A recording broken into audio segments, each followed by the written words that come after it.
കുറച്ചെങ്കിലും personal finance മാനേജ്മെന്റിന്റെ ഇമ്പോർട്ടൻസിനെ പറ്റി പലർക്കും അറിയുന്നുണ്ടാകും, എവിടെന്നെങ്കിലും ഒക്കെ കേട്ടിട്ടുണ്ടാകും. എന്നാൽ പോലും കൂടുതൽ ആൾക്കാരും ഇത് എന്തുകൊണ്ട് നന്നായി ചെയ്യുന്നില്ല എന്നുള്ള ചോദ്യം വളരെയധികം പ്രസക്തമാണ്. Why are people not managing their personal finance? അപ്പൊ ഈ 3 റീസൺസിലേക്ക് പെട്ടെന്ന് നോക്കാനാണെങ്കിൽ ഏറ്റവും ആദ്യത്തേത്, ഏറ്റവും ഒബ്വിയസ് ആയിട്ടുള്ളത് തന്നെയാണ് lack of knowledge and awareness. അതായത് ഇപ്പോഴും ആൾക്കാർക്ക് അറിയില്ല ശരിക്കും പണം വെച്ച് എന്താണ് ചെയ്യേണ്ടതെന്നും അത് എങ്ങനെയാണ് മാനേജ് ചെയ്യേണ്ടതെന്നും. നമ്മൾ ആദ്യത്തെ ക്ലാസ്സിൽ പറഞ്ഞതുപോലെ സ്കൂളുകളിൽ ഇത് പഠിപ്പിക്കുന്നില്ല, വീട്ടിൽ മുതിർന്നവരും ആരും തന്നെ ആരെയും ഇത് പഠിപ്പിക്കുന്നില്ല. ഇതിന് അറൗണ്ട് ചർച്ചകൾ പോലും നടക്കുന്നില്ല.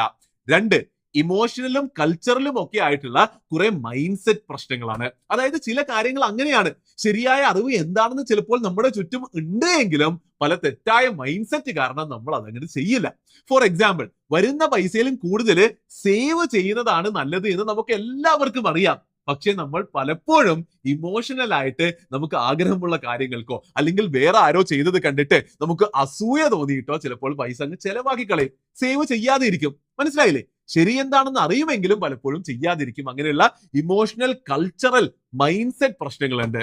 3, പേഴ്സണൽ ഫൈനാൻസ് മാനേജ്മെന്റ് ശരിയായി ചെയ്യുന്നതിന് അറൗണ്ട് ഹാബിറ്റുകളും സിസ്റ്റങ്ങളും നമ്മുടെ ജീവിത ശൈലിയുടെ ഭാഗമല്ല എന്ന്